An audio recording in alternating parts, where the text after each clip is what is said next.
গল্প কবিতা পাঠে সকলকে স্বাগত জানিয়ে শুরু করছি আজকের পাঠ। নেতাজি সুভাষচন্দ্র বসু রচিত তাঁর অসমাপ্ত আত্মজীবনী ভারত পথিকের পঞ্চম পরিচ্ছেদ। স্কুলে 2। ভাবতে আশ্চর্য লাগে যে অন্যে একজন সম্পর্কে কি ভাবে, তাই দিয়েই সে নিজের সম্পর্কে অভিমত গড়ে তোলে। 1909 সালের জানুয়ারি মাসে যখন আমি কটকের র্যাভেনশো কলেজিয়েট স্কুলে ভর্তি হই, আমার মধ্যে সহসা এক পরিবর্তন ঘটে গেল। ইউরোপীয় ও অ্যাংলো ইন্ডিয়ান ছেলেদের কাছে আমার বংশমর্যাদার কোনো মূল্য ছিল না, কিন্তু স্বদেশীয়দের কাছে ছিল। উপরন্তু আমার ইংরেজির জ্ঞান সাধারণ মান অপেক্ষা উন্নত ছিল, যা আমার নতুন সহপাঠীদের চোখে আমাকে অতিরিক্ত সম্মান এনে দিয়েছিল। এমনকি শিক্ষকেরাও আমার সঙ্গে অতিরিক্ত সহানুভূতিসূচক ব্যবহার করতেন, কারণ তাঁদের আশা ছিল আমি পরীক্ষায় প্রথম স্থান অধিকার করব। আর ভারতীয় স্কুলে খেলাধুলা নয়, পড়াশোনার দ্বারাই প্রশংসা ও পুরস্কার অর্জন করা যেত। প্রথম ত্রৈমাসিক পরীক্ষায় আমার সম্পর্কে তাঁদের আশার সঙ্গত প্রমাণ রাখতে পেরেছিলাম।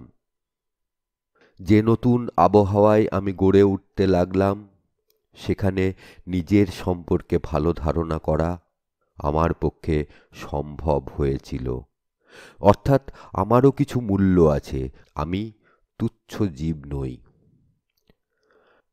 আমার মধ্যে যে ভাব জেগে উঠছিল, গর্ব না বলে তাকে বরং বলা যায় আত্মবিশ্বাস, যার অভাব তখনও আমি বোধ করছিলাম এবং যা ব্যতীত জীবনে সাফল্য অর্জন করা যায় না।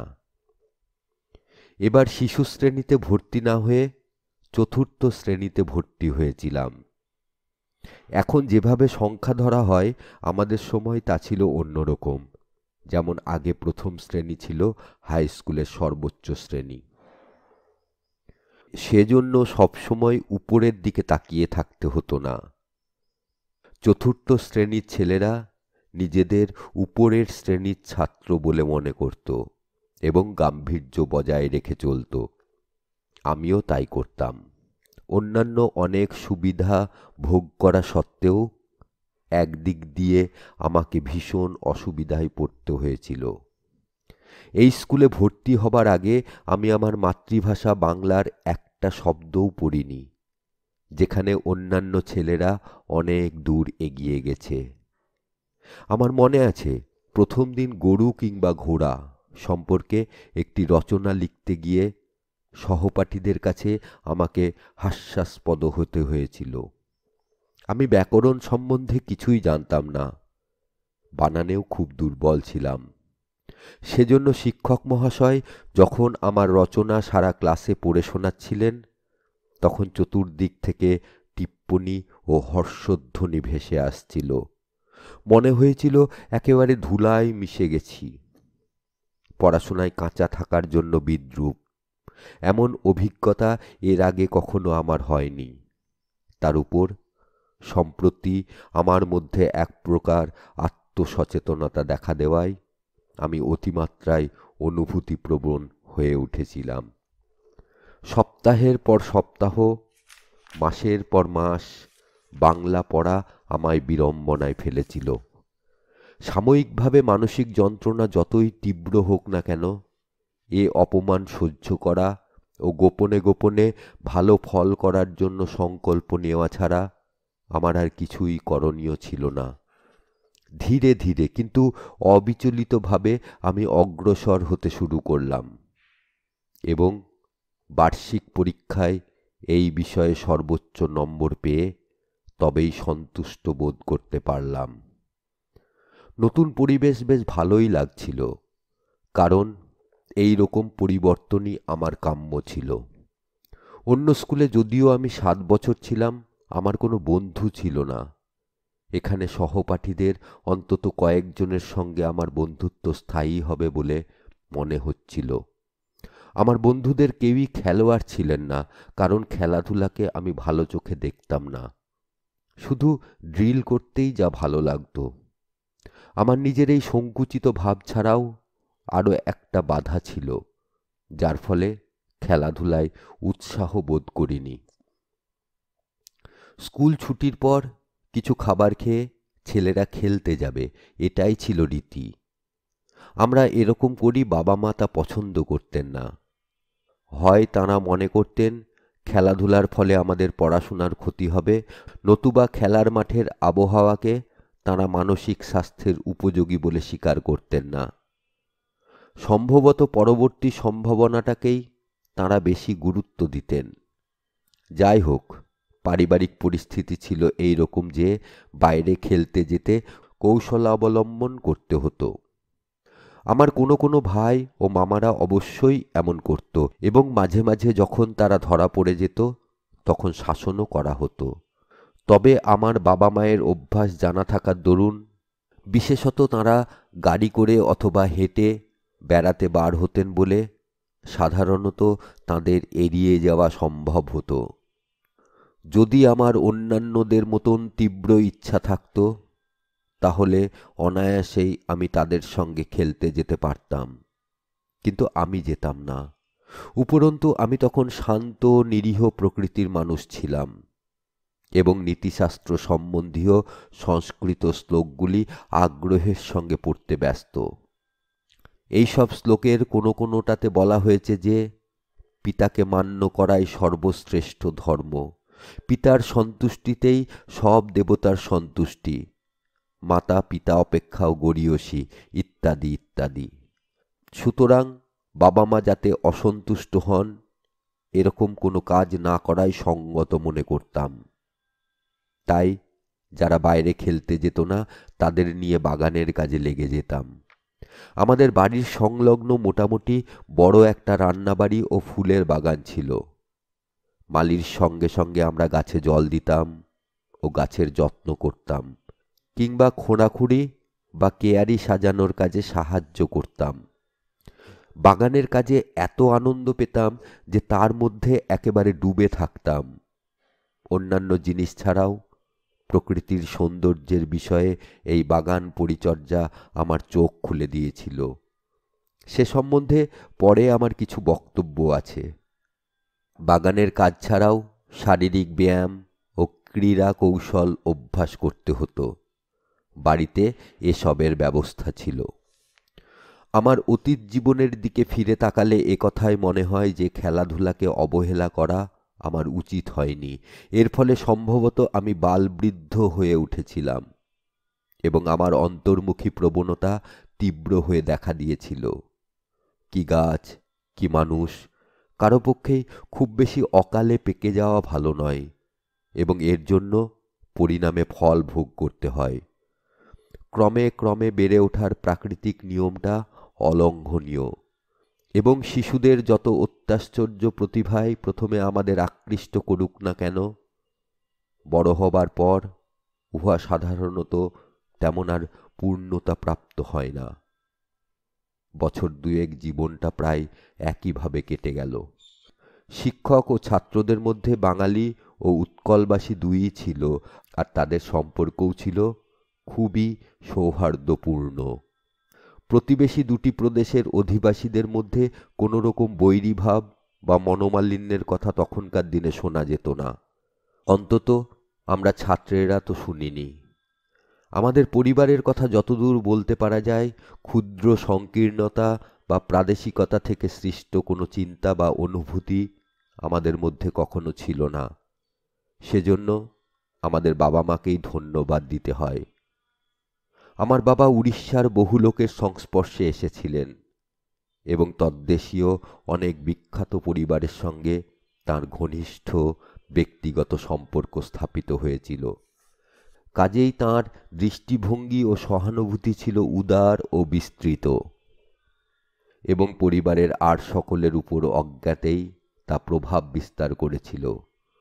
উড়িষ্যা বা অন্য কোনো প্রদেশের লোক সম্পর্কে একটিও অপমানসূচক মন্তব্য বা ওই জাতীয় কিছু কখনো তাঁর মুখে শুনেছি বলে মনে পড়ে না। যদিও তিনি অবাধ ভাবোচ্ছ্বাসের অধিকারী ছিলেন না এবং গাম্ভীর্য বজায় রেখে চলতেন, তবু যখন যেখানেই থাকুন না কেন তিনি যাঁদের সঙ্গেই মিশেছেন তাঁদেরই প্রিয় হয়ে উঠতে পেরেছেন। পিতামাতার এমন প্রভাব গোপনে কাজ করে থাকে এবং পরবর্তী জীবনেই শুধু ছেলেমেয়েরা বিশ্লেষণের দ্বারা বুঝতে পারে তাদের চরিত্র গঠনে বা জীবনের লক্ষ্য নির্দিষ্ট করার ব্যাপারে কিসের সাহায্য রয়েছে। শিক্ষকদের মধ্যে একজন ছিলেন যিনি আমার কিশোর মনে স্থায়ী একটা রেখা অঙ্কিত করে দিয়েছিলেন। তিনি হলেন বাবু বেণীমাধব দাস, আমাদের প্রধান শিক্ষক। একেবারে প্রথম দিন, যখন আমার বয়স সবে 12 দাঁড়িয়েছে, আমি যখন তাকে পরিদর্শন কাজে রত দেখলাম, তখন আমার যা মনে হয়েছিল তাকে এখন বলা যায় তাঁর ব্যক্তিত্বের একটা অপ্রতিরোধ্য নৈতিক আবেদন। তখনও পর্যন্ত আমি জানতাম না মানুষকে শ্রদ্ধা করা বলতে ঠিক কি বোঝায়, কিন্তু বেণীমাধব দাসকে দেখলেই আমার মন শ্রদ্ধায় পূর্ণ হয়ে যেত। আমি ঠিক কি শ্রদ্ধা করতাম তা বুঝবার মতো যথেষ্ট বয়স তখন আমার হয়নি।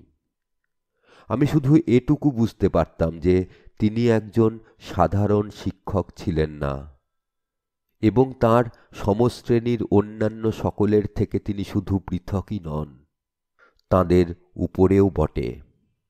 আর মনে মনে নিজেকে বোঝাতাম যে যদি আমার জীবনে কোনো আদর্শ গ্রহণ করতে হয় তবে তা হবে তাঁকে অনুকরণ করা। আদর্শের কথা বলতে গিয়ে যখন স্কুলের ছাত্র ছিলাম তখন সেখানে কী রকম এক অভিজ্ঞতা লাভ করেছিলাম তা মনে পড়ল। আমার বয়স তখন প্রায় 10। বড় হয়ে আমরা কে কি হতে চাই সে সম্পর্কে শিক্ষক মশাই আমাদের একটি রচনা লিখতে বলেছিলেন। আমার সর্বজ্যেষ্ঠ দাদার এই রকম অভ্যাস ছিল যে তিনি জজ, magistrate, commissioner, barrister, doctor, engineer ও এরকম আরও অনেক কিছুর নিজ নিজ বৈশিষ্ট্যের কথা আমাদের আলোচনা করে শোনাতেন। তাকে যা বলতে শুনতাম তা থেকেই কোনো কোনো কথা বেছে নিয়েছিলাম। যতগুলি সে সময় মনে পড়ল সব একসঙ্গে মিলিয়ে মিশিয়ে তালগোল পাকিয়ে ফেললাম এবং এই বলে আমি শেষ করেছিলাম যে ম্যাজিস্ট্রেট হতে চাই। শিক্ষক মহাশয় মন্তব্য করেছিলেন যে কমিশনারের পর ম্যাজিস্ট্রেট হওয়া লক্ষ্যের বিপরীত হবে, কিন্তু আমি এতই ছোট ছিলাম যে বিভিন্ন পেশা ও পদের মর্যাদা সম্যক বুঝে উঠতে পারিনি। এরপরে ভবিষ্যৎ জীবনে আমার কি হতে ইচ্ছে করে এই রকম কোনো চিন্তা নিয়ে ভবিষ্যৎ জীবনে আর কখনো আমাকে মাথা ঘামাতে হয়নি। শুধু স্মরণ আছে পারিবারিক মহলে আলোচনা শুনতে পেতাম যে সর্বোচ্চ যে পদ লোকে লাভ করতে পারে তা হল ভারতীয় সিভিল সার্ভিসের পদ। ছেলেরা সেকেন্ড ক্লাসে না ওঠা পর্যন্ত প্রধান শিক্ষক মহাশয় সাধারণত নিয়মিত তাদের ক্লাস নিতেন না। সুতরাং আমি সেই দিনটির প্রতীক্ষায় রইলাম, যবে আমি সেকেন্ড ক্লাসে উঠব এবং তাঁর কাছে পড়বার অধিকার অর্জন করব। সেই দিনটি সত্যিই এলো, কিন্তু আমার সৌভাগ্য বেশি দিন স্থায়ী হলো না। কয়েক মাস পরেই তাঁর বদলির হুকুম এলো। যাই হোক, বিদায় নেওয়ার আগে তিনি আমার মধ্যে একটা অস্পষ্ট নৈতিক মূল্যবোধ, মনুষ্য জীবনে অন্য যে কোনো জিনিসের চাইতে নৈতিক মূল্যকেই অধিক গণ্য করা হয়, এই জাতীয় এক অপরিণত অনুভূতি জাগ্রত করতে সমর্থ হয়েছিলেন। অন্যভাবে বলা যায়, তিনি আমার মধ্যে এই সত্যানুভূতি জাগিয়ে তুলেছিলেন আমাদের কবিতার বইতে যা আমরা পড়েছি, the rank is but the Guinness stamp, the man is the gold for all that. ভালোই হয়েছিল যে প্রায় এই সময়ে আমার মধ্যে সেই স্বাভাবিক মানসিক পরিবর্তন ঘটেছিল যা বয়ঃসন্ধির প্রাক্কালে ঘটে থাকে। বৈজ্ঞানিক পরিভাষায় যাকে যথার্থভাবে যৌন চেতনা বলে তা আমার মধ্যে দেখা দিতে শুরু করেছিল। প্রধান শিক্ষক বেণীমাধব যেদিন তাঁর অনুরাগী ও মুগ্ধ ছাত্রদের কাছ থেকে বিদায় গ্রহণ করেছিলেন, সেই দৃশ্যটি আমার স্পষ্ট মনে আছে।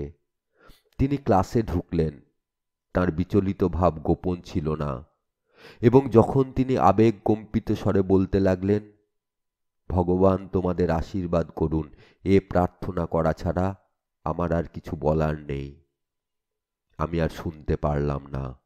আমার চোখে জল এসে গেল এবং ভিতরে ভিতরে আমি কেঁদে উঠেছিলাম, কিন্তু শত সজাগ দৃষ্টির সামনে কোনো মতে নিজেকে সংযত করতে পেরেছিলাম। তারপর সমস্ত ক্লাসের ছুটি হয়ে গেল এবং ছেলেরা সার বেঁধে চলে যেতে লাগল। তাঁর ঘরের সামনে দিয়ে যাবার সময় হঠাৎ দেখলাম তিনি বারান্দায় দাঁড়িয়ে ছেলেদের চলে যাওয়া লক্ষ্য করছেন। আমাদের দৃষ্টি বিনিময় হল। যে চোখের জলকে ক্লাসের মধ্যে কোনো মতে সংবরণ করেছিলাম, তা এখন আর বাঁধ মানল না। এ দেখে তিনিও বিচলিত হয়ে পড়েছিলেন। মুহূর্তকাল স্তব্ধ হয়ে দাঁড়িয়ে রইলাম এবং তিনি এগিয়ে এসে বললেন, আমাদের আবার দেখা হবে। আমার বিশ্বাস জীবনে এই প্রথম বিদায় মুহূর্তে আমার কান্না পেয়েছিল, আর এই প্রথম আমি উপলব্ধি করেছিলাম যে আমরা যখন বিচ্ছেদকে মেনে নিতে বাধ্য হই, তখন শুধু আমরা বুঝি আমাদের ভালোবাসা কত গভীর। পরের দিন শিক্ষক ও ছাত্রেরা তাকে বিদায় সম্বর্ধনা জানাবার জন্য একটি প্রকাশ্য সভার আয়োজন করেছিলেন। যাদের বলতে হয়েছিল তাদের মধ্যে আমিও ছিলাম একজন। আমি আমার ভূমিকা কিভাবে সম্পন্ন করেছিলাম জানি না, কেননা ভিতরে ভিতরে আমি কাঁদছিলাম। যাই হোক, একটা জিনিস দেখে আমি বিস্ময় ও বেদনা বোধ করেছিলাম যে এই বিচ্ছেদ যে কতখানি মর্মান্তিক, শিক্ষক ও ছাত্রদের মধ্যে অনেকেই তা বুঝতে পারেনি। প্রধান শিক্ষক যখন উত্তরে বলতে লাগলেন, বোধ হচ্ছিল তাঁর কথাগুলি যেন আমার বক্ষ বিদীর্ণ করে দিচ্ছে। তিনি এই বলে শুরু করেছিলেন যে যখন তিনি প্রথম কটকে আসেন, তখন কখনো ভাবতে পারেননি তাঁর জন্য এত ভালোবাসা এখানে সঞ্চিত হয়ে আছে। আমি শুধু এটুকুই শুনতে পেয়েছিলাম, তারপর আর কিছু শুনিনি। শুধু তাঁর ভাবদীপ্ত মুখের দিকে তাকিয়েছিলাম, যার মধ্যে অনেক কথা আমি খুঁজে পেয়েছিলাম। এমন একটা অভিব্যক্তি ছিল, এমন একটা দীপ্তি কেশবচন্দ্র সেনের প্রতিকৃতিগুলির মধ্যে যা দেখেছি। আর এতে কোনো আশ্চর্য ছিল না, কারণ তিনি ছিলেন কেশবচন্দ্রের অত্যন্ত অনুরাগী শিষ্য ও ভক্ত। স্কুলটা এখন সম্পূর্ণ অন্যরকম হয়ে গেল, কেমন নিরানন্দ, একঘেয়ে আর প্রাণহীন। কারণ যে আলো এতদিন সেখানে জ্বলছিল তা অদৃশ্য হয়ে গেছে। কিন্তু করার কিছুই ছিল না, ক্লাসে যেতেই হবে, পড়া শিখতে হবে আর পরীক্ষা দিতে হবে। জীবনচক্র নির্বিচারে আমাদের আনন্দ আর দুঃখকে চূর্ণ করে দিয়ে চলতে থাকে। এটি এক কৌতূহলোদ্দীপক ব্যাপার যে কারোর কাছ থেকে দূরে সরে গিয়ে কখনো কখনো তার কত ঘনিষ্ঠ হওয়া যায়। আমার ক্ষেত্রে তাই হয়েছিল। প্রধান শিক্ষক বেণীমাধবের সঙ্গে আমার পত্র বিনিময় শুরু হলো, যা কয়েক বছর ধরে চলেছিল।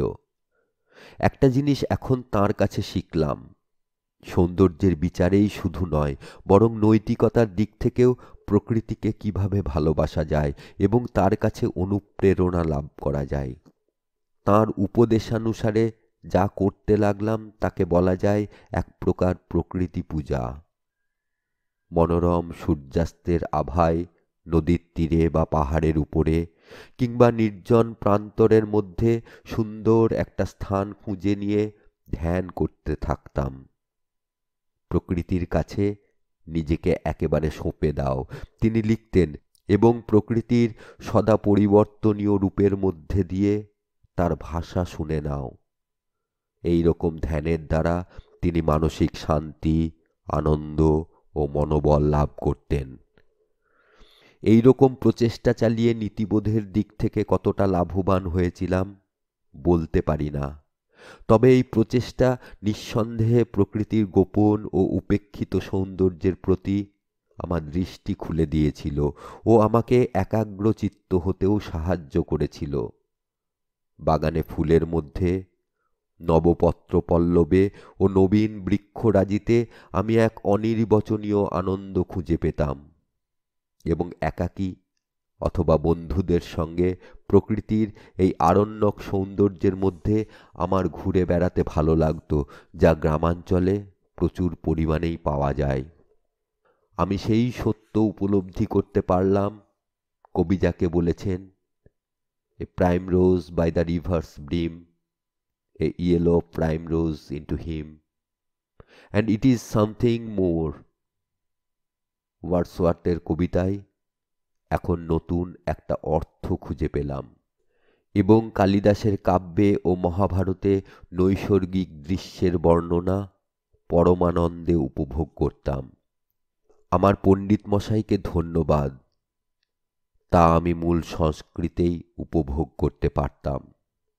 এই সময়ে আমার মানসিক জীবনের সম্ভবত সবচাইতে অশান্ত অধ্যায়ের সূচনা দেখা যাচ্ছিল, এবং যা ৫-৬ বছর স্থায়ী হয়। এটি ছিল এমন একটা সময় যখন তীব্র মানসিক দ্বন্দ্বের ফলে অব্যক্ত দুঃখ আর যন্ত্রণা ভোগ করতে হয়েছে। বন্ধুদের কারো পক্ষে তার ভাগ নেওয়া সম্ভব ছিল না, এবং ইহা বাইরের কারো কাছে দৃষ্টিগোচর ছিল না। যেটা গড়ে ওঠার বয়স, সে সময়ে কাউকে স্বাভাবিক অবস্থায় এরকম অভিজ্ঞতার মধ্যে দিয়ে যেতে হয় কিনা জানি না, অন্তত আশা করি হয় না। কিন্তু আমার মানসিক গঠনে কোনো কোনো দিক থেকে অস্বাভাবিকতা স্পর্শ ছিল।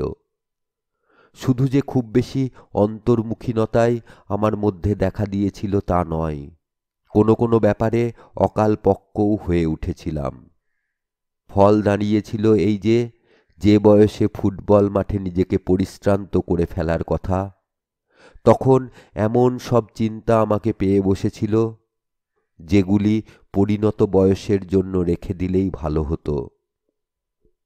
এতদিন পরে বিচার করলে দেখতে পাই, এই মানসিক দ্বন্দ্ব ছিল দ্বিবিধ। প্রথমত, এই পার্থিব জীবন ও তার চিরাচরিত কাজকর্মের প্রতি ছিল স্বাভাবিক একটা আকর্ষণ, যার বিরুদ্ধে আমার বিবেক বিদ্রোহ করতে শুরু করেছিল। দ্বিতীয়ত, এই বয়সে যা খুবই স্বাভাবিক, সেই যৌন চেতনা আমার মধ্যে দেখা দিয়েছিল, যাকে আমি অস্বাভাবিক ও চারিত্রিক দুর্বলতা বলে মনে করতাম, আর যাকে দমন অথবা অতিক্রম করার জন্য লড়াই চালিয়ে যাচ্ছিলাম। প্রকৃতি পূজা, যার কথা আগেই লিখেছি, মানসিক উন্নতি ঘটায় এবং সেজন্য একদিক থেকে উপকারী, কিন্তু তা যথেষ্ট ছিল না। আমার যা প্রয়োজন ছিল, আর যা আমি নিজের অজ্ঞাতেই খুঁজে বেড়াচ্ছিলাম, তা হলো একটি মূল নীতি, যাকে অবলম্বন করে আমার সমগ্র জীবন গড়ে উঠতে পারে, আর সেই সঙ্গে জীবনে আর কোনো কিছুর প্রতি আকৃষ্ট না হওয়ার এক দৃঢ় সংকল্প। এই নীতি বা আদর্শকে খুঁজে নিয়ে তার জন্য নিজের জীবনকে উৎসর্গ করা সহজ কাজ ছিল না। যদি আমি শুরুতেই অন্যান্য অনেকের মতো পরাজয় স্বীকার করতাম এবং দৃঢ় ইচ্ছাশক্তির সাহায্যে কোনো একটি আদর্শকে স্থির করে অন্য সব প্রলোভনকে সাহসের সঙ্গে পাশ কাটিয়ে চলতাম, তাহলে এ যন্ত্রণার অবসান হতো বা অন্তত বহুলাংশে হ্রাস পেত। কিন্তু আমি কিছুতেই পরাজয় স্বীকার করিনি। আমার মধ্যে এমন কিছু ছিল যা আমাকে তা করতে দিত না। সেজন্যই আমাকে লড়াই চালিয়ে যেতে হয়েছিল, আর যেহেতু আমি দুর্বল ছিলাম, সে কারণে এ লড়াই ছিল তীব্র।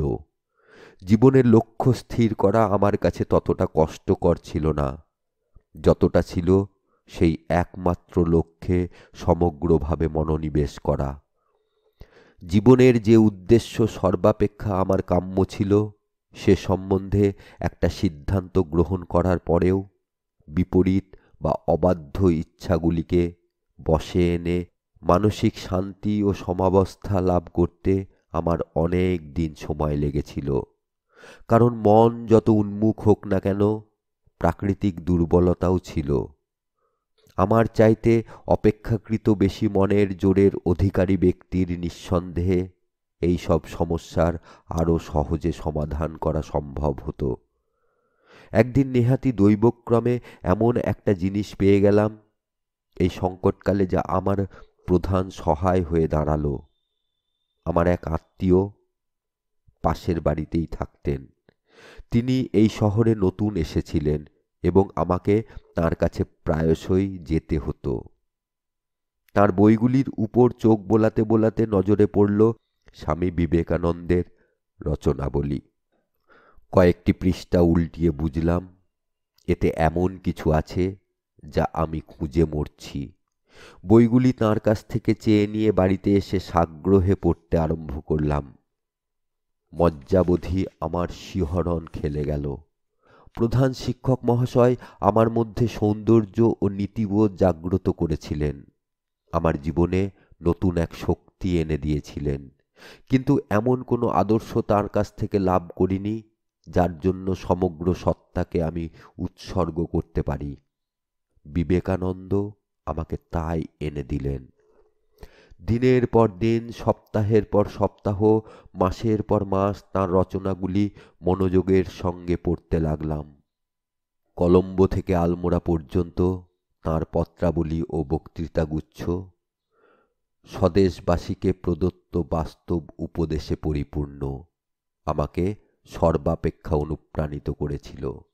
পড়বার ফলে তাঁর শিক্ষার মূল কথা সম্বন্ধে একটা স্পষ্ট ধারণা হল। আত্মানুমোক্ষার্থং জগদ্ধিতায়, তোমার নিজের মুক্তি ও মানব সেবা, এই হবে জীবনের লক্ষ্য। মধ্যযুগের স্বার্থবাদী মোনাস্টিসিজম বা বেনথাম ও মিলের মডার্ন ইউটিলিটারিয়ানিজম কোনোটাই সম্পূর্ণ আদর্শ হতে পারে না। মানব সেবার মধ্যে স্বদেশ সেবাও অবশ্য স্বীকৃত হয়েছিল, কেননা তাঁর জীবনচরিত লেখিকা ও প্রধানা শিষ্যা ভগিনী নিবেদিতা বলেছেন তাঁর আরাধ্যা দেবী ছিলেন তাঁর মাতৃভূমি। মাতৃভূমির এমন কোনো দুঃখ ছিল না যা তাঁর কণ্ঠে প্রতিধ্বনিত হয়ে উঠত না। স্বামীজি নিজেও তাঁর এক আবেগপূর্ণ বক্তৃতায় বলেছেন, উচ্চ কণ্ঠে বলো ভাই, দরিদ্র ভারতবাসী, মূর্খ ভারতবাসী, ব্রাহ্মণ ভারতবাসী, চণ্ডাল ভারতবাসী আমার ভাই। ভবিষ্যতের কথা বলতে গিয়ে তিনি বলেছেন যে ব্রাহ্মণ, পুরোহিত শ্রেণী, ক্ষত্রিয়, যোদ্ধৃ শ্রেণী ও বৈশ্য, বণিক শ্রেণী, এদের প্রত্যেকেই এক সময় সুদিন ভোগ করেছে এবং এখন এসেছে পদদলিত সাধারণ মানুষ শূদ্রদের পালা। প্রাচীন শাস্ত্রগুলির তিনি এক আধুনিক ব্যাখ্যা উপস্থাপিত করেছিলেন। শক্তি যে উপনিষদের বাণী তা তিনি প্রায়ই ঘোষণা করতেন। প্রাচীনকালে নচিকেতা যা করেছে, তোমরাও সেই রকম নিজেদের উপর বিশ্বাস শ্রদ্ধা রাখো। আশ্রমবাসী শ্রমবিমুখ সন্ন্যাসীদের লক্ষ্য করে তিনি বলেছিলেন, ফুটবল খেলার মধ্যে দিয়েই মুক্তি আসবে, গীতা পাঠ করে নয়। আমার জীবনে যখন বিবেকানন্দের আবির্ভাব ঘটে তখন সবে 15ই পড়েছি। তারপর আমার মধ্যে শুরু হলো এক বিপ্লব এবং সমস্ত কিছু ওলট পালট হয়ে গেল। তাঁর শিক্ষার পূর্ণ তাৎপর্য অথবা তাঁর ব্যক্তিত্বের বিরাটত্ব সম্যক উপলব্ধি অবশ্যই তখনই করতে পারিনি। তবু আমার মনে শুরু থেকেই এমন দাগ পড়েছিল যা মুছবার নয়। যুগপৎ তাঁর ছবি আর শিক্ষা থেকে বিবেকানন্দকে এক পূর্ণ বিকশিত ব্যক্তিত্ব বলেই আমার বোধ হয়েছিল। এমন অনেক প্রশ্ন আমার মনকে নাড়া দিত যা খুব স্পষ্ট ছিল না এবং যেগুলি সম্বন্ধে পরে আমি চিন্তা করতাম। তার মধ্যে সেগুলির সন্তোষজনক উত্তর খুঁজে পেতাম। প্রধান শিক্ষকের ব্যক্তিত্বকে আর যথেষ্ট বড় বলে মনে হতো না, যাতে তাকে আমার আদর্শ হিসাবে গ্রহণ করতে পারি। আগে ভাবতাম তার মতোই দর্শন নিয়ে পড়াশোনা করব এবং তাকে অনুকরণ করব। এখন বিবেকানন্দের প্রদর্শিত পথের কথা ভাবতে লাগলাম। বিবেকানন্দ থেকে ক্রমে ক্রমে তাঁর গুরু রামকৃষ্ণ পরমহংসের প্রতি আকৃষ্ট হলাম। বিবেকানন্দ বক্তৃতা দিয়েছেন, চিঠিপত্র লিখেছেন এবং বহু পুস্তক প্রকাশ করেছেন, যেগুলি সাধারণ মানুষের কাছে দুর্লভ নয়। কিন্তু রামকৃষ্ণ প্রায় একেবারে নিরক্ষর ছিলেন বলে তেমন কিছু করেননি। তিনি নিজের মতো চলেছেন, আর তাঁর জীবন ব্যাখ্যা করা ছিল অন্যের কাজ। তথাপি তাঁর সঙ্গে কথা প্রসঙ্গে যে সমস্ত শিক্ষা লাভ করা গেছে, তার মূল কথা সম্বন্ধে তাঁর শিষ্যরা বহু পুস্তক বা দিনপঞ্জি প্রকাশ করেছেন। এই সব বইয়ের সর্বাপেক্ষা মূল্যবান উপাদান হল সাধারণভাবে চরিত্র গঠন ও বিশেষ করে আধ্যাত্মিক উন্নতি সম্বন্ধে তাঁর বাস্তব নির্দেশ। তিনি অবিরতই একথা বলতেন যে ত্যাগের দ্বারাই শুধু সিদ্ধি লাভ সম্ভব। সম্পূর্ণভাবে আত্মোৎসর্গ করতে না পারলে আধ্যাত্মিক উন্নতি লাভ করা যায় না। তাঁর শিক্ষার মধ্যে নতুনত্ব কিছু ছিল না, ভারতীয় সভ্যতার মতোই তা প্রাচীন। হাজার হাজার বছর আগে উপনিষদ বলেছে যে পার্থিব আকাঙ্ক্ষা সমূহকে পরিত্যাগ করতে পারলে তবেই অবিনশ্বর জীবন লাভ করা যায়। তবুও রামকৃষ্ণের উপদেশের সার্থকতা ছিল এই যে তিনি যে কথা বলতেন সেইভাবেই চলতেন এবং তাঁর শিষ্যদের মতানুসারে আধ্যাত্মিক দিক থেকে তার চরমোন্নতি ঘটেছিল। রামকৃষ্ণের উপদেশগুলির মূল কথা ছিল কাম ও কাঞ্চন ত্যাগ। তিনি মনে করতেন আধ্যাত্মিক জীবনে কোনো মানুষের যোগ্যতা বিচার করতে হলে এই দ্বিবিধ ত্যাগের মাপকাঠিতেই তা বিচার্য। কামকে একেবারে জয় করার অর্থ যৌন প্রবৃত্তিকে মহৎ প্রেরণায় উদ্বুদ্ধ করা, যার দ্বারা যে কোনো পুরুষ প্রত্যেক নারীকেই মাতৃবৎ দেখতে পারে। শীঘ্রই আমার বন্ধুগোষ্ঠী, আমার আত্মীয় SCM ছাড়াও গড়ে উঠল, যারা রামকৃষ্ণ ও বিবেকানন্দের বিষয়ে আগ্রহী হয়ে উঠেছিল। স্কুলে ও স্কুলের বাইরে যখনই কোনো সুযোগ পেতাম, এ প্রসঙ্গ ছাড়া আমরা আর কিছু নিয়ে আলোচনা করতাম না। ক্রমে ক্রমে আমরা হেঁটে অনেক দূর চলে যেতাম, কি কোথাও বেড়াতে যেতাম, যার ফলে আমাদের দেখা সাক্ষাৎ ও আলোচনার অনেক বেশি ভালো সুযোগ পাওয়া যেত।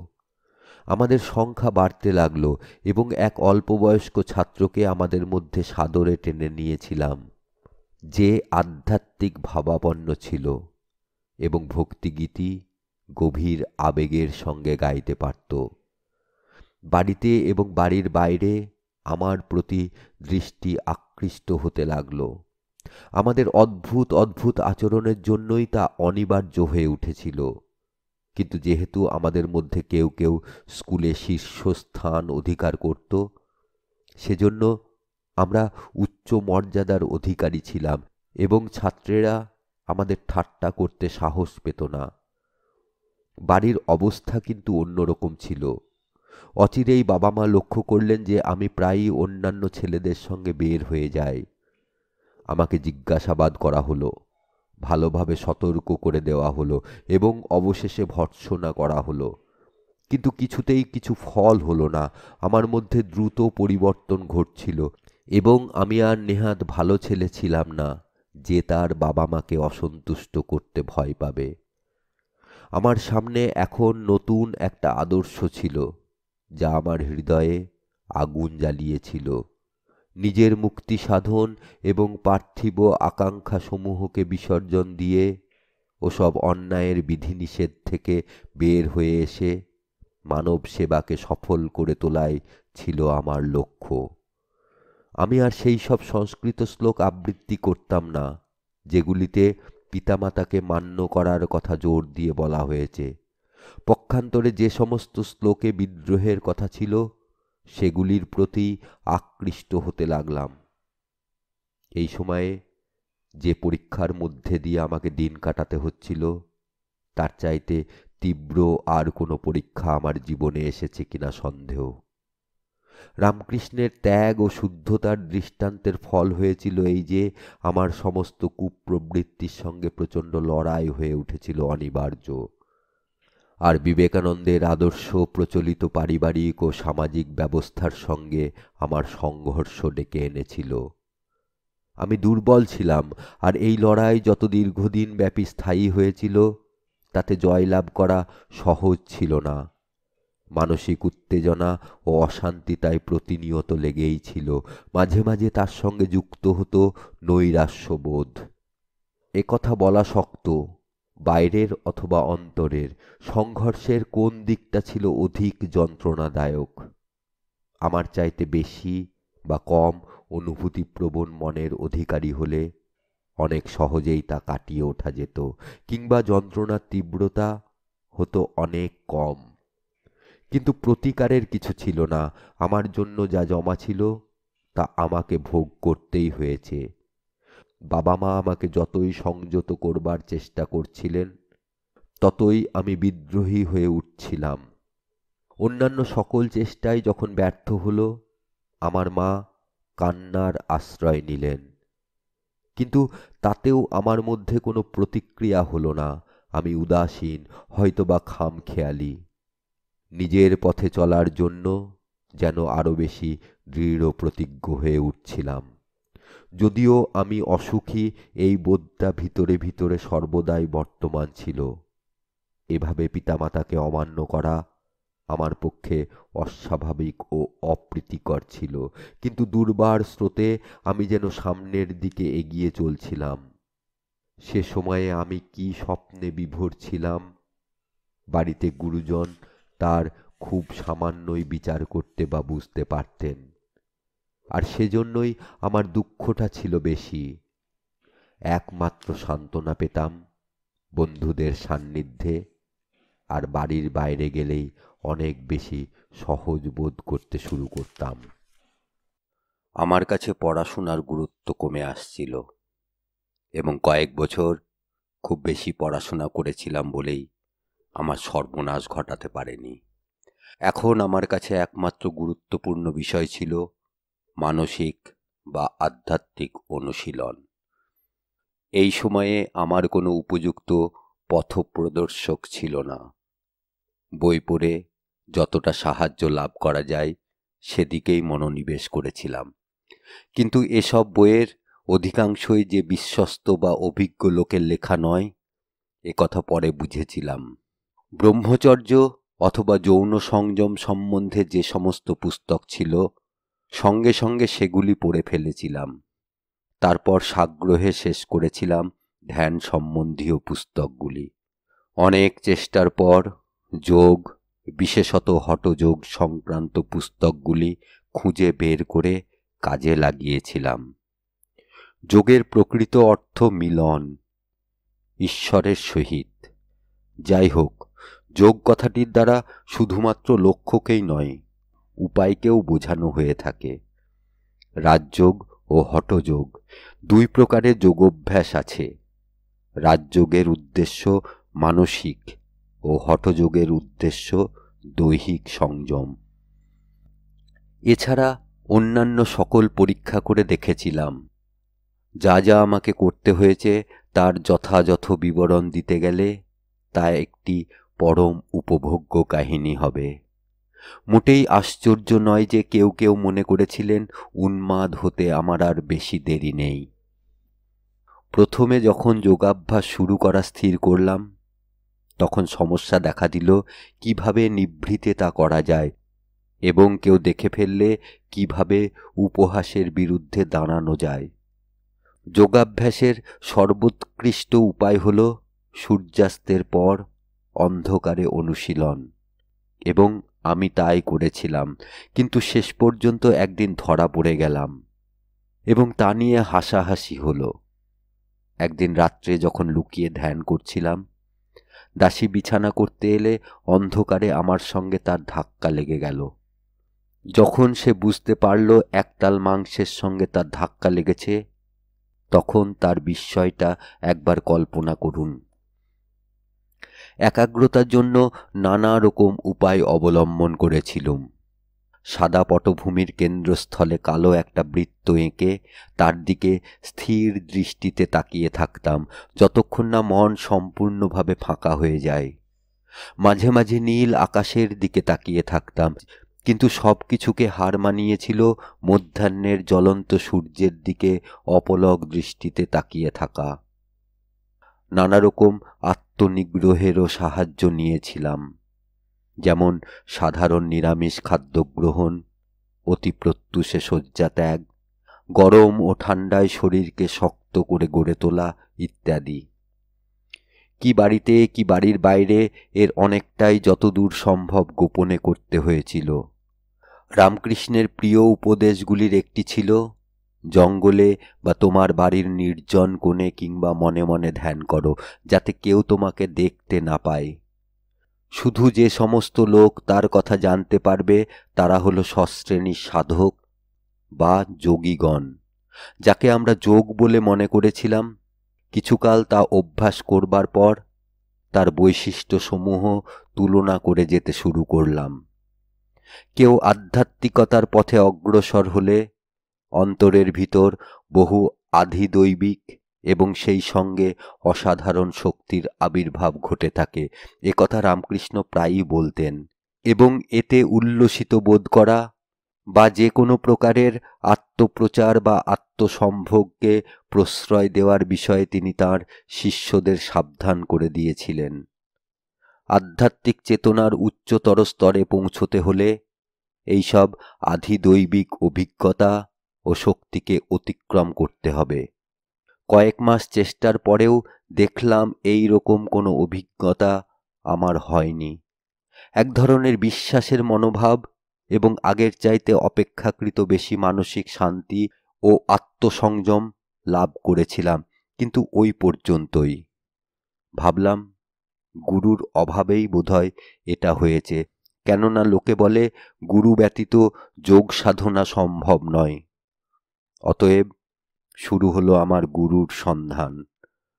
ভারতবর্ষে যাঁরা সংসার ত্যাগ করে আধ্যাত্মিক সাধনায় তাঁদের সমস্ত জীবন উৎসর্গ করেন, তাঁরা কখনো কখনো পরিব্রাজকের জীবন বরণ করে নেন, অথবা সারা ভারতে তীর্থে তীর্থে ঘুরে বেড়ান। অতএব হরিদ্বার, কাশী, পুরী বা জগন্নাথ অথবা রামেশ্বরের মতো তীর্থস্থানগুলির আশেপাশে তাদের দর্শন লাভ করা কষ্টকর নয়। পুরীর নিকটবর্তী হওয়ায় কটকের প্রতিও তাঁদের মধ্যে অনেকেরই একটা আকর্ষণ ছিল। এই সন্ন্যাসীদের মধ্যে দুটি শ্রেণী আছে, যারা আশ্রম বা মঠ জাতীয় কোনো প্রতিষ্ঠানের সঙ্গে যুক্ত এবং যারা সম্পূর্ণ মুক্ত ও কোনো প্রতিষ্ঠানের সঙ্গে জড়িত নন এবং যে কোনো বন্ধনকে ঘৃণা করেন। শহরে যেসব সাধুর আগমন ঘটত, তাঁদের প্রতি আমাদের গোষ্ঠী ইতিমধ্যে আমাদের একটি নির্দিষ্ট গোষ্ঠী তৈরি হয়ে গিয়েছিল, কৌতূহলী হয়ে উঠত। এবং এই গোষ্ঠীর কেউ এরকম কোনো আগন্তুকের সংবাদ পেলে একে একে বাকি সকলের কাছে তা পৌঁছে দিত। যাদের কাছে আমরা যেতাম তাদের মধ্যে নানা ধরনের সাধু ছিলেন, তবে ঋষিতুল্যদেরই বেশি পছন্দ করতাম, এ কথা অবশ্যই বলতে হবে। কেউ তাঁদের শিষ্য হলো কি হলো না, এতে তাঁরা বিন্দুমাত্র ভ্রুক্ষেপও করতেন না এবং যে কোনো প্রকারের আর্থিক ব্যাপারকে ঘৃণা ভরে প্রত্যাখ্যান করতেন। কাউকে যোগ সাধনায় দীক্ষিত করতে হলে তাঁরা এমন লোককেই বেছে নিতেন যারা তাঁদের মতোই বৈষয়িক আসক্তি থেকে একেবারে মুক্ত। যেসব সাধু কোনো প্রতিষ্ঠানের সঙ্গে জড়িত থাকতেন কিংবা নিজেরা বিবাহিত ছিলেন, তাঁদের আমার ভালো লাগতো না। তাঁরা সাধারণত ধনী ও বিশিষ্ট লোকদের মধ্যে শিষ্য খুঁজে বেড়াতেন। তাঁদের শিষ্য করতে পারলে প্রতিষ্ঠানের লাভ হতো। একবার এক বৃদ্ধ সন্ন্যাসীর আবির্ভাব হলো। 90 বছরেরও বেশি তাঁর বয়স। তিনি সর্বভারতীয় খ্যাতিসম্পন্ন একটি সুপরিচিত আশ্রমের প্রধান ছিলেন, আর তাঁর শিষ্যদের মধ্যে অন্যতম ছিলেন এ শহরেরই একজন প্রধান চিকিৎসক। শিগগিরই তাঁর দর্শন লাভের জন্য সকলে ছুটতে লাগলো এবং আমরাও দলে ভিড়ে গেছিলাম। তাকে প্রণাম করে আমরা জায়গা নিলাম। এদের সন্ন্যাসী, সাধু অথবা ফকিরও বলা হয়, যদিও ফকিররা সাধারণত মুসলমান ধর্মাবলম্বী হয়ে থাকেন। পুরোহিত শ্রেণী অবশ্যই পৃথক। হিন্দুদের মতে পুরোহিতগণ সমাজের এক অবিচ্ছেদ্য অংশ। তারা ব্রাহ্মণ ও সাধারণত বিবাহিত হন। সাধারণ গৃহস্থের হয়ে তারা ধর্মীয় ও সামাজিক অনুষ্ঠানাদি সম্পন্ন করে থাকেন। বিপরীত দিকে সাধুগণ সন্ন্যাস গ্রহণ করবার সময় জাতিত্ব বা এদের পারিবারিক সমস্ত সম্পর্ক ত্যাগ করেন। সাধারণত এরা গৃহস্থের হয়ে ধর্মীয় ও সামাজিক অনুষ্ঠানাদি সম্পন্ন করেন না। এদের একমাত্র কাজ হল অন্য সকলকে আধ্যাত্মিক উন্নতির পথ দেখানো। সামাজিক প্রথাসমূহের গণ্ডির বাইরে এদের গণ্য করা হয়ে থাকে। তিনি আমাদের প্রতি খুব সদয়, প্রকৃতপক্ষে স্নেহের ভাব দেখিয়েছিলেন এবং আমরা তাঁর প্রতি আকৃষ্ট হয়েছিলাম। আমরা ভক্তিভরে তাঁর শিষ্যদের কয়েকটি স্তোত্রপাঠ শুনলাম। শেষে আমাদের কিছু কাগজপত্র দেওয়া হলো, যেগুলির মধ্যে তাঁর সব উপদেশ মুদ্রিত ছিল এবং ওইগুলি মেনে চলার জন্য বলা হলো। আমরা, অন্তত আমি, মনে মনে স্থির করলাম সেগুলি মেনে চলব। প্রথম নির্দেশটি ছিল মাছ, মাংস অথবা ডিম খাবে না। আমাদের পরিবারে কেউ নিরামিষাশী ছিল না, তাই সমালোচনা হয়তোবা সেই সঙ্গে বাধার সম্মুখীন না হয়ে প্রতিদিন নিরামিষ খাদ্য গ্রহণ করা অসম্ভব ছিল। তবু সব বাধা সত্ত্বেও নির্দেশটি মেনে চলতে লাগলাম। দ্বিতীয় নির্দেশটি ছিল প্রতিদিন কয়েকটি স্তোত্র পাঠ করতে হবে।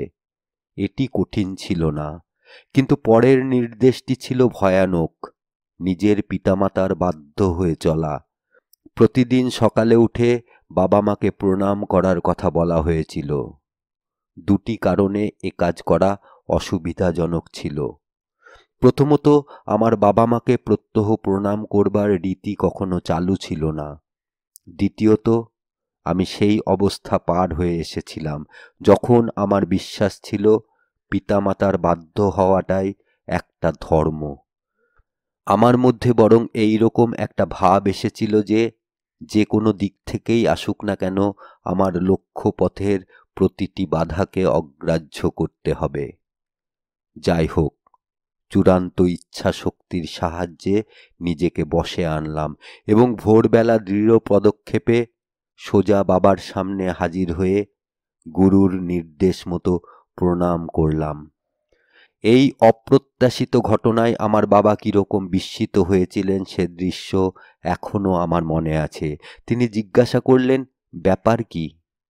কিন্তু একটিও কথা না বলে আমার কর্তব্য সেরে তেমনি দৃঢ় পদক্ষেপে ফিরে আসলাম।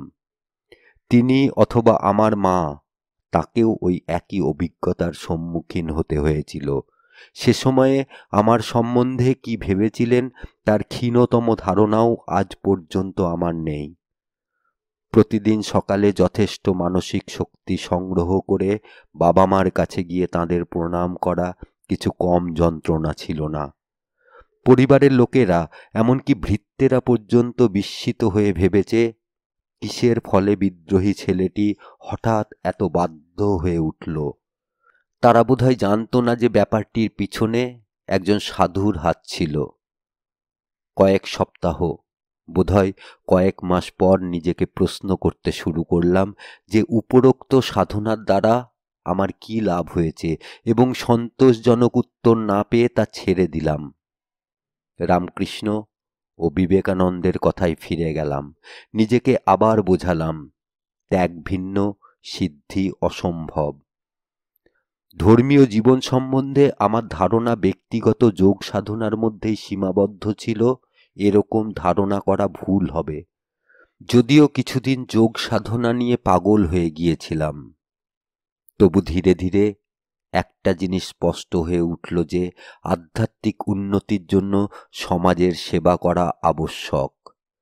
ধারণাটা সম্ভবত বিবেকানন্দের কাছ থেকে এসেছিল, কেননা আগে যেমন বলেছি তিনি মানব সেবার আদর্শ প্রচার করে গেছেন, যার মধ্যে স্বদেশ সেবাও স্বীকৃত হয়েছিল। দরিদ্রের সেবা করার জন্যও তিনি কিন্তু প্রত্যেককে নির্দেশ দিয়ে গেছেন, কারণ তাঁর মতে দরিদ্রের বেশেই ঈশ্বর মাঝে মাঝে আমাদের মধ্যে আবির্ভূত হন, আর দরিদ্রের সেবায় নারায়ণ সেবা। মনে আছে যে ভিখিরি, ফকির ও সাধুদের প্রতি আমি খুব উদার হয়ে উঠেছিলাম, এবং যখনই তাদের কেউ আমাদের বাড়িতে আসতো, হাতের কাছে যা পেতাম তাই দিয়েই তাদের সাহায্য করতাম। দান করার মধ্যে লাভ করতাম অদ্ভুত এক ধরনের তৃপ্তি। 16 বছরে পড়বার আগেই আমি প্রথম এরকম একটা অভিজ্ঞতা লাভ করলাম, যাকে গ্রামোন্নয়নের কাজে আখ্যা দিয়ে গৌরবান্বিত হতে পারি। কিছু কাজ করবার চেষ্টা করব, এই উদ্দেশ্য নিয়ে আমরা শহরতলির একটা গ্রামে গিয়েছিলাম। গ্রামের প্রাথমিক বিদ্যালয়ে উপস্থিত হয়ে কিছু শিক্ষা দান করলাম। শিক্ষকগণ ও সাধারণভাবে গ্রামবাসীরা আমাদের সাদর অভ্যর্থনা জানিয়েছিল এবং আমরা গভীর উৎসাহ বোধ করেছিলাম। তারপর আমরা আরেকটি গ্রামের দিকে অগ্রসর হলাম, কিন্তু সেখানকার অভিজ্ঞতা আদৌ সুখপ্রদ ছিল না। যখন আমরা গ্রামে প্রবেশ করলাম, গ্রামবাসীরা দূর থেকে আমাদের দেখে একত্রে জড়ো হলো, এবং আমরা যেই অগ্রসর হলাম তারা সরে যেতে আরম্ভ করল। বন্ধুভাবে তাদের কাছে পৌঁছনো বা তাদের সঙ্গে আলাপ করা সহজ ছিল না। আঘাত পেয়েছিলাম এই কথা ভেবে যে আমাদের শুধু অপরিচিত বলেই মনে করা হয়নি, বরং সন্দেহজনক লোক বা শত্রু বলেও ধরে নেওয়া হয়েছিল। আমাদের বুঝতে বিলম্ব হয়নি যে সুবেশ লোকেরা যখনই গ্রামের মধ্যে ঢুকেছে, তারা রাজস্ব সংগ্রহ বা ওই জাতীয় কোনো কিছু নিশ্চয় করেছে, এবং এমন ব্যবহার করেছে যাতে গ্রামবাসী ও আমাদের মধ্যে এই দুস্তর ব্যবধান সৃষ্টি হয়েছে। কয়েক বছর পরে উড়িষ্যার কয়েকটি গ্রামে আমাকে ওই একই অভিজ্ঞতা লাভ করতে হয়েছিল। একথা সত্যি যে যতদিন স্কুলে ছিলাম ততদিন অন্যান্য বিষয়ে হলেও রাজনৈতিক ব্যাপারে আমার মন পরিণত হয়নি। আমার মধ্যে অকাল পক্কতার ঝোঁক দেখা গিয়েছিল। এটি সম্ভব হয়েছিল কতকটা আমার স্বাভাবিক প্রবৃত্তির জন্য, যা ভিন্ন পথে চালিত হয়েছিল, কতকটা এই কারণে যে রাজনীতির স্রোত তখনও উড়িষ্যা অবধি পৌঁছয়নি, এবং কতকটা পারিবারিক মহলে প্রেরণার অভাবে। মাঝে মাঝে আমি বড় দাদাদের কাছে কংগ্রেসের কাজের বিষয়ে শুনতাম, কিন্তু তা আমার মনে কোনো রেখাপাত করেনি। 1908 সালে প্রথম বোমা ছোঁড়ার ঘটনায় সর্বত্র চাঞ্চল্যের সৃষ্টি হয়েছিল, এবং আমরাও ক্ষণিকের জন্য আগ্রহী হয়ে উঠেছিলাম। তখন আমি পিই স্কুলের ছাত্র। আমাদের প্রধান শিক্ষিকা বোমা ছোঁড়ার ঘটনাকে নিন্দা করেছিলেন। যাই হোক, ব্যাপারটা তাড়াতাড়ি ভুলে গেলাম। প্রায় ওই সময়ে বঙ্গভঙ্গের প্রতিবাদে ও স্বদেশীর কুটিরশিল্প উদ্দেশ্যে প্রচারের জন্য বহু মিছিল বের হতো। তাতে কখনো কখনো সামান্য আগ্রহ বোধ করতাম, কিন্তু আমাদের বাড়িতে রাজনীতি নিষিদ্ধ ছিল। সেজন্য রাজনৈতিক কোনো কার্যকলাপে আমরা অংশগ্রহণ করতে পারিনি। অদ্ভুত সব উপায়ে কখনো কখনো আমাদের আগ্রহ প্রকাশ পেত, যেমন খবরের কাগজ থেকে বিপ্লবীদের ছবি কেটে সেগুলি আমাদের পড়ার ঘরে টাঙিয়ে রাখা। একদিন আমাদের বাড়িতে এক অতিথি এসেছিলেন, আমাদের আত্মীয় ও পুলিশ অফিসার। তিনি এই ছবিগুলি দেখিয়ে আমার বাবার কাছে নালিশ করলেন, যার ফলে আমরা স্কুল থেকে ফিরবার আগেই ছবিগুলি সরিয়ে ফেলা হলো। আমরা এতে যথেষ্ট ক্ষুব্ধ হয়েছিলাম। 1911 সালের ডিসেম্বর পর্যন্ত রাজনৈতিক দিক থেকে আমি এমন অপরিণত ছিলাম যে রাজার পঞ্চম জর্জ অভিষেক বিষয়ে একটি রচনা প্রতিযোগিতায় অংশগ্রহণ করেছিলাম। যদিও ইংরেজি রচনায় আমি সাধারণত প্রথম হতাম, তবু এবার পুরস্কার পেলাম না। বড়দিনের ছুটিতে রাজা পঞ্চম জর্জ কলকাতায় এসেছিলেন। বাড়ির আর সকলের সঙ্গে আমিও সে সময় কলকাতায় গিয়েছিলাম, এবং যখন ফিরে আসলাম তখন মনের মধ্যে ছিল উদ্দীপনার ভাব। প্রথম রাজনৈতিক প্রেরণা আমি লাভ করি 1912 সালে, প্রায় আমার সমবয়সী এক ছাত্রের কাছ থেকে। তার নাম হেমন্ত কুমার সরকার। সে কটক ও পুরী বেড়াতে এসেছিল, এবং প্রধান শিক্ষক বেণীমাধব দাস আমাদের সঙ্গে তাঁর পরিচয় করিয়ে দিয়েছিলেন। আসবার আগে সে কলকাতার একটি বিশেষ দলের সঙ্গে জড়িত ছিল, যার নিজস্ব আদর্শ ছিল আধ্যাত্মিক উন্নতি ও গঠনমূলক কাজের মধ্যে দিয়ে জাতির সেবা। যখন আমার মন জাতীয় ও সামাজিক সমস্যাগুলির দিকে ফিরতে শুরু করেছিল, সে সময়েই কটকে তার আগমন হয়। আমাদের বন্ধু গোষ্ঠীর মধ্যে একজন ছিল যে যোগের চাইতে জাতির সেবাতেই বেশি আগ্রহী ছিল, আর একজন বন্ধু সর্বদাই বাঙালি সৈনিক সুরেশ বিশ্বাসের স্বপ্ন দেখত, যিনি দক্ষিণ আমেরিকায়, মনে হয় ব্রাজিলে, গিয়ে বসবাস করেছিলেন এবং সেখানে প্রতিষ্ঠা অর্জন করেছিলেন। আর যখন আমাদের কেউ কেউ যোগ নিয়ে ব্যস্ত ছিলাম, তখন এই বন্ধুটি জীবনে ওই রকম উন্নতি করার জন্য কুস্তি শিখছিল। মনস্তত্ত্বের বিচারে বলা যায় যে একটি উপযুক্ত মুহূর্তে এই আগন্তুকটি স্বদেশের প্রতি আমাদের কর্তব্য ও কলকাতায় তার দলের বিষয়ে এমন আবেগের সঙ্গে আমাদের বলেছিল যে আমার মনে তা গভীর ছাপ ফেলে দেয়। মহানগরীর একটা দলের সঙ্গে জড়িত থাকা মন্দ ছিল না, তাই আন্তরিকতার সঙ্গে আমরা তার আগমনকে সাদরে বরণ করে নিয়েছিলাম। কলকাতায় ফিরে সে আমাদের বিষয়ে জানিয়েছিল, এবং অনতিবিলম্বেই দলের নেতার কাছ থেকে আমরা এক চিঠি পেলাম। এইভাবে যোগাযোগ শুরু হলো, যা কয়েক বছর স্থায়ী হলো। আমার স্কুল জীবন যতই শেষ হয়ে আসতে লাগলো, ততই গভীরভাবে বাড়তে লাগলো ধর্মীয় আবেগ। পড়াশোনার গুরুত্ব আর আমার কাছে মুখ্য ছিল না। আমাদের দলের সদস্যরা যতটা সম্ভব ঘন ঘন মিলিত হতো ও বাইরে বেড়াতে যেত। তার ফলে আমরা বাড়ি থেকে দূরে গিয়ে পরস্পরের সান্নিধ্য বেশিক্ষণ উপভোগ করতে পারতাম। রামকৃষ্ণ ও বিবেকানন্দের অনুগামী দুই একজন ছাড়া সাধারণভাবে আর কোনো শিক্ষক আমাদের মধ্যে প্রেরণা সঞ্চার করতে পারেননি। প্রায় এই সময়েই আমার বাবা মার গুরু কটকে এলেন, এবং যতদিন তিনি এখানে ছিলেন আমার মধ্যে ধর্ম সম্বন্ধে আগ্রহটা আরও কিছু পরিমাণে জাগিয়ে তুলতে সমর্থ হয়েছিলেন। তবে তাঁর প্রেরণা বেশি দূর অগ্রসর হয়নি, কারণ তিনি সন্ন্যাসী ছিলেন না। শিক্ষকদের মধ্যে একজনই শুধু ছিলেন রাজনৈতিক চেতনা সম্পন্ন, এবং যখন আমাদের প্রায় স্কুল ছাড়বার সময় হলো, তিনি আমাকে কলকাতায় যাওয়ার সিদ্ধান্তে অভিনন্দন জানিয়েছিলেন। সেখানে বহু লোকের সাক্ষাৎ মিলবে এবং যাঁরা আমাকে রাজনৈতিক প্রেরণা দান করতে পারবেন। আমার বিশ্বাস যে ছোটবেলায় মনের ওপর যে ছাপ পড়ে তা দীর্ঘদিন স্থায়ী হয়, এবং ভালো হোক বা মন্দ হোক, বাড়ন্ত শিশুর মনের উপর তা যথেষ্ট প্রভাব বিস্তার করে। মনে আছে যে শৈশবে প্রায়ই ভৃত্যদের কাছে অথবা পরিবারের অপেক্ষাকৃত বয়স্ক লোকেদের কাছে ভূতের গল্প শুনতাম। বিশেষ একটি গাছকে ভূতের প্রিয় বাসস্থান বলে দেখানো হতো।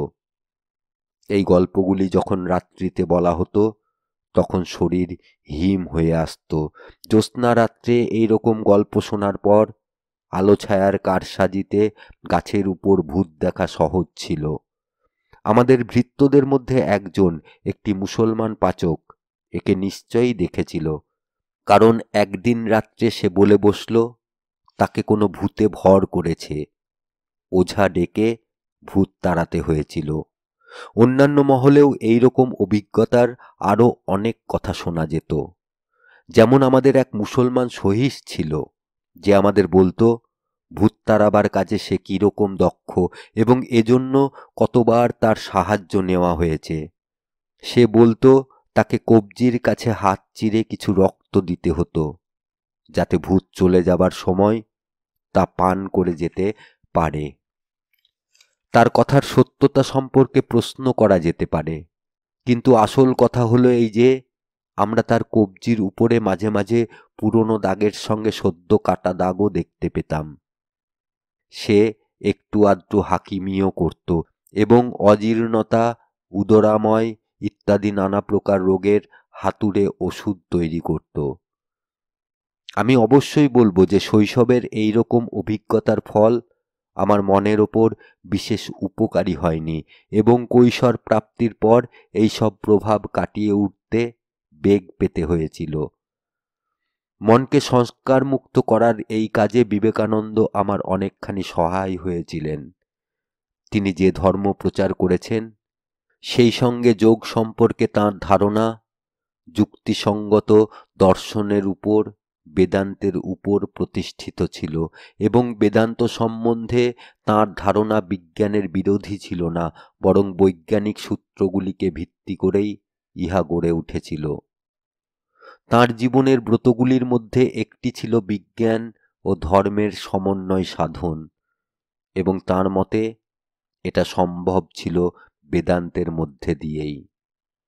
আজকের দিনে যেসব অস্বাস্থ্যকর প্রভাব শিশুর মন গড়ে তোলে, ভারতবর্ষে যাঁরা শিশু শিক্ষার সমস্যা নিয়ে ব্যস্ত আছেন তাঁদের কথা চিন্তা করে দেখতে হবে। এই একই কারণে মা, মাসি বা পালিকা শিশুকে দোল দিয়ে ঘুম পাড়াবার সময় যেসব গান গেয়ে থাকেন, অথবা সে খেতে না চাইলে যে উপায়ে তাকে খাওয়ানো হয়, সেই বিষয়েও ভেবে দেখা দরকার। এই দুটি করাতেই শিশুকে অধিকাংশ সময় ভয় দেখানো হয়ে থাকে। বাংলাদেশে সর্বাপেক্ষা জনপ্রিয় ঘুমপাড়ানি গানগুলির একটিতে দিবাবসানের পর গ্রামাঞ্চলে বর্গীদের অথবা মারাঠি দস্যুদল আক্রমণের কথা বর্ণনা করা হয়েছে। নিদ্রাতুর শিশুর উপযোগী সঙ্গীত নিশ্চয়ই এটি নয়। যেসব স্বপ্ন কখনো কখনো শিশুর নিদ্রার ব্যাঘাত ঘটায় ও সেই সঙ্গে তার গঠনশীল জীবনের উপর ছাপ রেখে যায়, তাও বিচার করা কর্তব্য। মনস্তত্ত্ব ও স্বপ্ন দেখার কারণ সম্বন্ধে জ্ঞান লাভের দ্বারাই অভিভাবক বা শিক্ষকের পক্ষে শিশুর মন বোঝা এবং তার দ্বারা যেসব প্রভাবের কবলে পড়ে তার মানসিক ক্ষতি হয় তা কাটিয়ে ওঠার ব্যাপারে শিশুকে সাহায্য করা সম্ভব হতে পারে। একথা বলার কারণ আমি নিজে ছোটবেলায় সাপ, বাঘ, বানর ও ওই জাতীয় বিষয়ে ভয়ঙ্কর সব স্বপ্ন দেখে খুব কষ্ট পেয়েছি। পরে যখন অভিজ্ঞতালব্ধ উপায়ে যোগ নিয়ে পরীক্ষা শুরু করেছিলাম, তখনই শুধু একটি মানসিক প্রক্রিয়া আবিষ্কারের ফলে এ ধরনের স্বপ্নগুলির হাত থেকে শেষবারের মতো পরিত্রাণ লাভ করেছিলাম। ভারতবর্ষের মতো দেশে এবং বিশেষত সেই সব পরিবারে যেখানে রক্ষণশীল সংকীর্ণ সাম্প্রদায়িক বা বর্ণগত প্রভাব পূর্ণ মাত্রায় বিদ্যমান, সেখানে মনের প্রকৃত মুক্তি অর্জন না করে বড় হয়ে ওঠা এবং বিশ্ববিদ্যালয়ের উচ্চ ডিগ্রি লাভ করা সম্ভব। অতএব প্রায়ই কোনো না কোনো অবস্থায় সামাজিক ও পারিবারিক প্রথাগুলির বিরুদ্ধে বিদ্রোহ করতে হয়। যা হোক, সৌভাগ্যবশত যে পরিবেশে আমি গড়ে উঠেছিলাম তা আমার মানসিক প্রসারতা বিকাশে মোটামুটি সহায়ক ছিল। শৈশবে ইংরেজি শিক্ষা ও ইংরেজি সংস্কৃতির সংস্পর্শে এসেছিলাম। তারপর আমাদের সংস্কৃতি প্রাচীন ও আধুনিক দুইয়ের প্রতি মন দিলাম এবং আমি যখন মাত্র স্কুলে পড়ি তখনই আমার সঙ্গে অন্যান্য প্রদেশবাসীর সম্পর্ক ও বন্ধুত্ব গড়ে উঠেছিল বাংলাদেশে থাকলে যা আমার পক্ষে সম্ভব হতো না। সবশেষে মুসলমানদের প্রতি সাধারণভাবে আমার মনোভাব গড়ে উঠেছিল অনেকটা ছোটবেলার মেলামেশার ফলে, যদিও তা আমার অজ্ঞাতসারেই ঘটেছিল। আমরা যে অঞ্চলে থাকতাম তা মুসলমান প্রধান ছিল এবং আমাদের প্রতিবেশীদের অধিকাংশই ছিল মুসলমান। সাধারণ গ্রামের লোকেরা পরিবারের কর্তাকে যেরকম দেখে থাকে, আমার বাবাকে তারা সকলে সেই রকম মনে করত। আমরা মহরমের মতো তাদের সব উৎসবে যোগ দিতাম এবং তাদের আখড়া উপভোগ করতাম। আমাদের ভৃত্যদের মধ্যে মুসলমান ছিল যারা, আর সকলের মতোই আমাদের প্রতি অনুরক্ত ছিল। স্কুলে বহু মুসলমান শিক্ষক ও সহপাঠী ছিল, তাদের সঙ্গে আমার ও অন্যান্য ছাত্রদের সম্পর্ক ছিল খুবই হৃদ্য। বস্তুত আমার মনে হয় না যে মসজিদে গিয়ে নামাজ পড়া ছাড়া আর কোনোভাবে তাদের নিজেদের চাইতে পৃথক মনে করেছি। আর হিন্দু ও মুসলমানদের মধ্যে বিরোধ বা সংঘর্ষের কথা ছোটবেলায় আমার কাছে অজ্ঞাত ছিল। যে আবহাওয়ায় আমি মানুষ হয়েছিলাম তা যদিও মোটের উপর উদার ভাবাপন্ন ছিল, তবু কোনো কোনো সময়ে সামাজিক ও পারিবারিক প্রথাগুলির সঙ্গে আমার সংঘর্ষ বেঁধে যেত। আমার বয়স যখন প্রায় 14 কি 15, সে সময়কার একটা ঘটনা মনে আছে। আমাদের প্রতিবেশী এবং আমার সহপাঠী আমাদের কয়েকজনকে সান্ধ্যভোজের নিমন্ত্রণ করেছিল। আমার মা তা জানতে পেরে হুকুম দিলেন যে কারো যাওয়া চলবে না। হতে পারে যে তাদের সামাজিক মর্যাদা আমাদের চাইতে নিচু ছিল, কিংবা সে নিচু জাতের ছিল, কিংবা নিতান্তই স্বাস্থ্যের কারণে বাইরে খাওয়া দাওয়া অনুচিত মনে করা হয়েছিল। এবং একথা সত্যি যে খুব কদাচিতই আমরা নিমন্ত্রণ রক্ষা করতে যেতাম। যা হোক, মায়ের হুকুমের মধ্যে কোনো যুক্তি খুঁজে পেলাম না এবং তা অগ্রাহ্য করতে কেমন অদ্ভুত এক আনন্দ বোধ করলাম।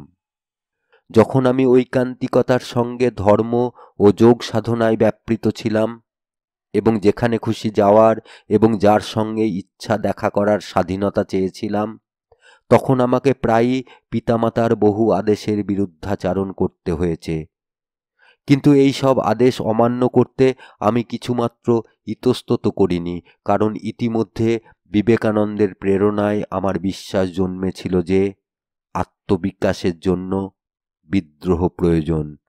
শিশু ভূমিষ্ঠ হবার পর যখন কেঁদে ওঠে, তখন চতুষ্পার্শ্বের বন্ধনের বিরুদ্ধেই সে প্রতিবাদ জানায়। আমার স্কুলের দিনগুলির দিকে ফিরে তাকালে নিঃসন্দেহে বলা যায় যে সকলে আমাকে একগুঁয়ে, খামখেয়ালি ও অবাধ্য বলেই ধরে নিয়েছিল। প্রবেশিকা পরীক্ষায় ভালো ফল করে আমি স্কুলের গৌরব বৃদ্ধি করব, এই রকম আশা করা হয়েছিল। অথচ যখন আমার শিক্ষকেরা দেখলেন আমি পড়াশোনাকে অবহেলা করে ভস্মাচ্ছাদিত সাধুদের পিছনে ছুটে বেড়াচ্ছি, তখন তাঁরা খুব নিরাশ হয়েছিলেন এবং যে ছেলের ভবিষ্যৎ সম্ভাবনাপূর্ণ, তার মাথা বিগড়িয়ে যাওয়ার ফলে আমার বাবা মার কীরকম ভাবনা হয়েছিল তাও বেশ কল্পনা করা যায়। কিন্তু আমার মধ্যে যেসব স্বপ্ন ছিল সেগুলি ছাড়া আর কিছু নিয়ে মাথা ঘামায়নি, এবং যতই আমার সামনে বাধা এসে পথ রোধ করেছিল ততই আমি জেদি হয়ে উঠছিলাম। এরপর আমার বাবা মা ভাবলেন পরিবেশের পরিবর্তন ঘটলে হয়তো আমার ভালো হবে, এবং কলকাতার বাস্তব আবহাওয়ায় আমার সব অদ্ভুত স্বভাব ছেড়ে ফেলে আমি আমার সমবয়স্ক আর সকলের মতোই স্বাভাবিক জীবনে অভ্যস্ত হয়ে উঠতে পারব। 1913 খ্রিস্টাব্দের মার্চ মাসে প্রবেশিকা পরীক্ষা দিয়ে আমি সারা বিশ্ববিদ্যালয়ের মধ্যে দ্বিতীয় স্থান অধিকার করলাম। আমার বাবা মা বিশেষ আনন্দিত হলেন। আমাকে কলকাতায় পাঠিয়ে দেওয়া হলো।